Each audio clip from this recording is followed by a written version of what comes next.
Welcome to Cord Cutting Today for April 4th, 2019. This is the show I give you a quick look at some of the biggest stories happening in the world of cord cutting right now. If you want to learn more about these stories, in our show notes down below, I'll put a link to each story so you can read about them for yourself and come up with your own opinions. Let me know what you think. What you think I got wrong? I'd love to hear from you. If you're new here, please hit that subscribe button, hit that thumbs up. Helps us a ton, lets YouTube know you like what we're doing, and hopefully we can help you break free from the high-cost cable TV, but still watch what you enjoy. As always, if you've been here a while though, don't forget to ring the notification bell so you don't miss any of our videos. Alright, quick look at some deals before we get into the news.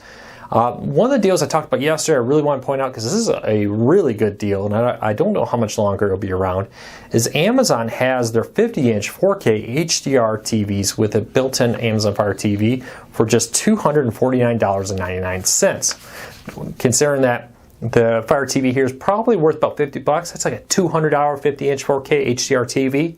It's a pretty good deal. So check that out, put a link to it in the show notes down below.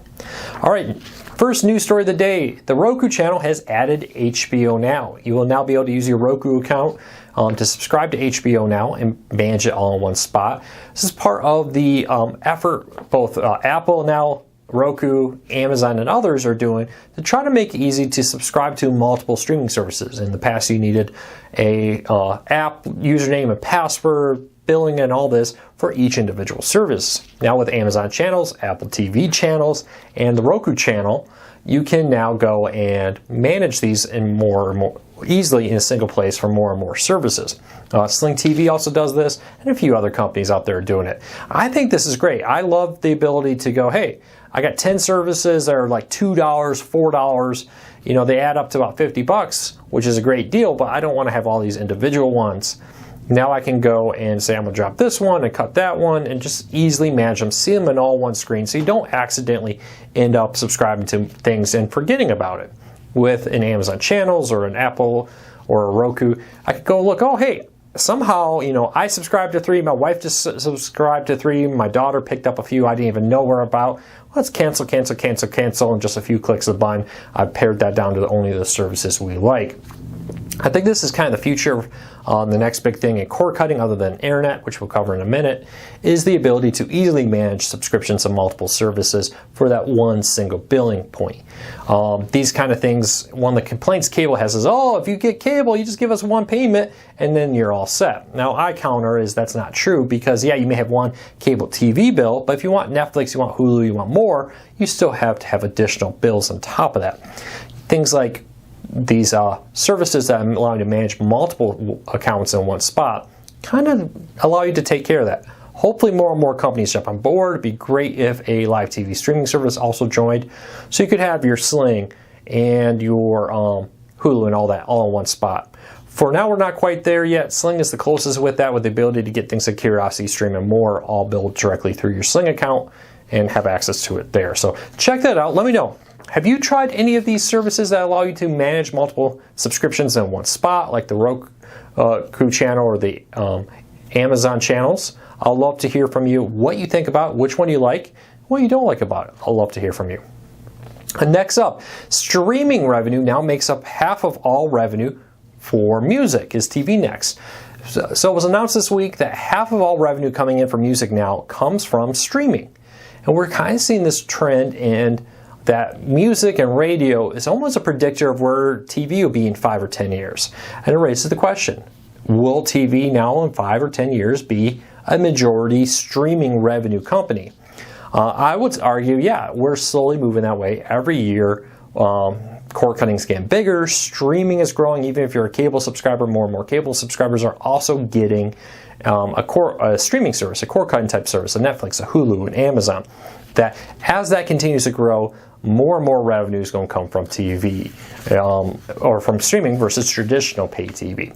My question to you is, how fast do you think that's going to happen? We've kind of seen that radio is like a 5 to 10 years ahead of the decline of TV. Does that mean in about 5 years this will happen? Do you think it'll happen faster? Do you think it'll get closer to 10? Let me know. I'd love to hear from you.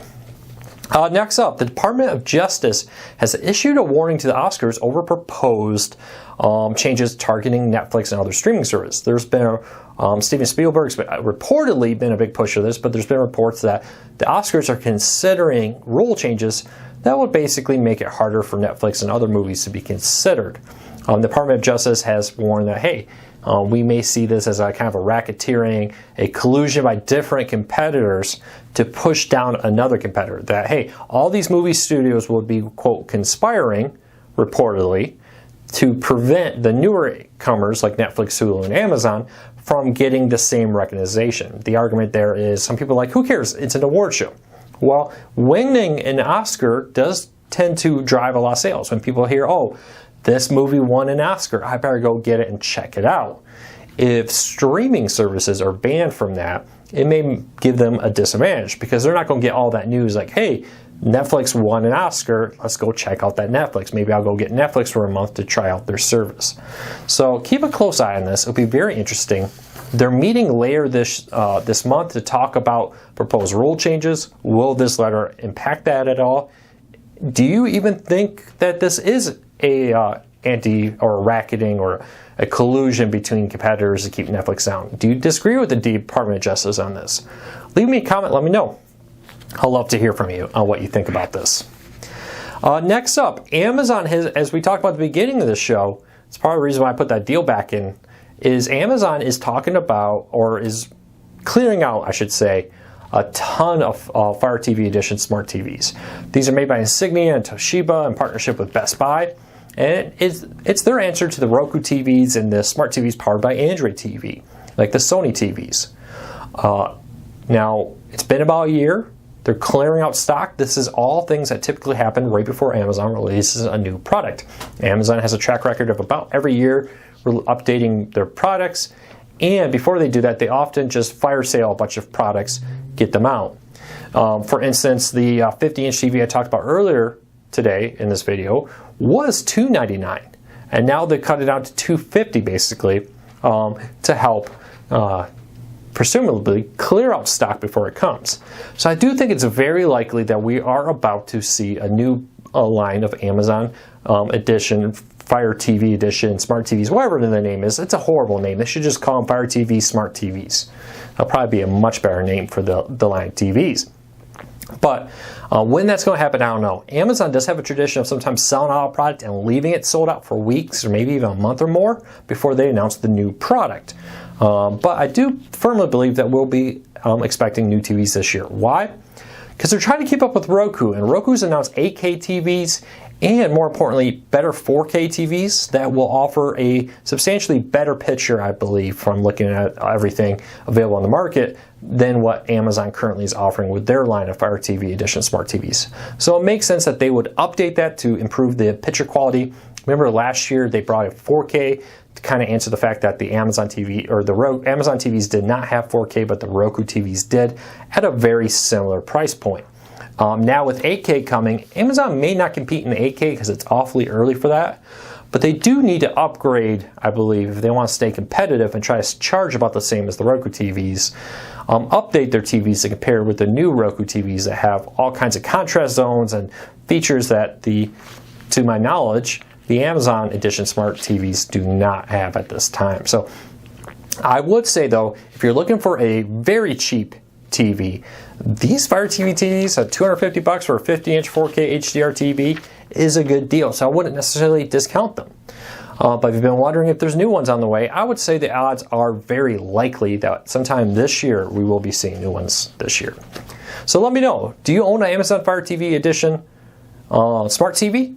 Leave us a comment. Do you like it? Would you recommend it to other people? Let us know.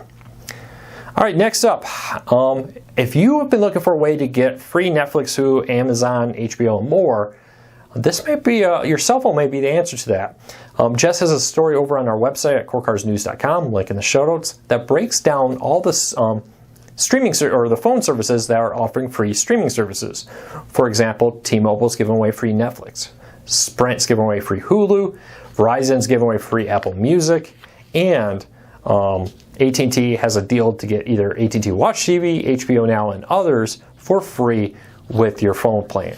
So check it out. It may not be the best plan for you, but if you're a heavy phone user and you're on one of their unlimited and more plans, or one of the other plans on T-Mobile, Verizon, etc. that are applicable to this, you may want to take in consideration, hey, I want Apple Music, I want Netflix, I want Spring. Because Netflix and T-Mobile is now like a $13, $15, I'm not sure which plan they offer, discount off your cell phone bill that you can apply. That maybe if you went to another provider, you would still have Netflix because you want Netflix no matter what. So check it out. I'll put a link to that in the show notes where you can find all kinds of free Netflix, Hulu, Amazon, and more. All right, last story of the day. Amazon, again, a lot of Amazon news today, is offering or is announcing plans to launch thousands of tiny satellites into low Earth orbit to offer high-speed internet worldwide. They're not alone in this effort. SpaceX has already launched a few to test it, as are other companies. The idea is these satellites sit much, much lower than existing satellite internet service. With it being so much lower, the latency is a lot lower, the speeds are a lot faster, especially since they're using newer technology than the older satellites currently in space, and will allow Amazon to offer high-speed internet. This is great news for Americans because A, it just brings in additional competition, which if you watch my videos, you know how important competition is. When there's competition, typically prices come down, internet speeds go up compared to markets that maybe only have DSL and cable. But for rural Americans, this is huge. If you live in a rural America and satellite's really your only option, soon you may have a new satellite provider option that has noticeably faster speeds without the strict data cap restrictions that some of the other satellite companies have had in the past, and could make your choice of living. A lot of people do dictate where they live based on things like internet service. Well, if you can now live out in the boonies on 100 acres and not have to worry about getting internet service because it's coming from space, that's great. This is awesome for developing countries because it will bring internet into developing areas. Natural disasters, a big hurricane comes in, wipes out all the infrastructure, and you lose internet. Well, as long as you have a satellite in space, you have internet there, and that internet can be used to contact people, and that internet can be used to easily communicate with disaster relief and more. So I think this is a great idea. One of these companies is going to do it. SpaceX, Amazon, and more are all launching them. You add that along with fixed wireless, fiber, 5G home internet, which I've talked a lot about, and now you have a growing number of internet providers to pick from. And while this, we don't know all the details on this, what's the pricing, what's the details about it, early reports on the testing say the speeds are very good, the latency is very good, more than enough to be a Netflix streaming internet provider, etc. So for cord cutters, this could be a great option. I'm excited about the idea of competition, because even if you don't want to switch from your cable, the fact that there's competition out there will drive cable and DSL to have to offer better customer service, better speeds, better customer relations, and more. So hopefully these services continue to roll out. It's not going to happen tomorrow. It's not going to happen maybe even this year, but there's a lot of companies spending billions of dollars to make this happen. So let me know, how excited are you? Would you get your internet from Amazon? And I guess the TV's telling me it is time to call this video an end. So that's it for today. I hope everybody has a fantastic day. I will see you tomorrow.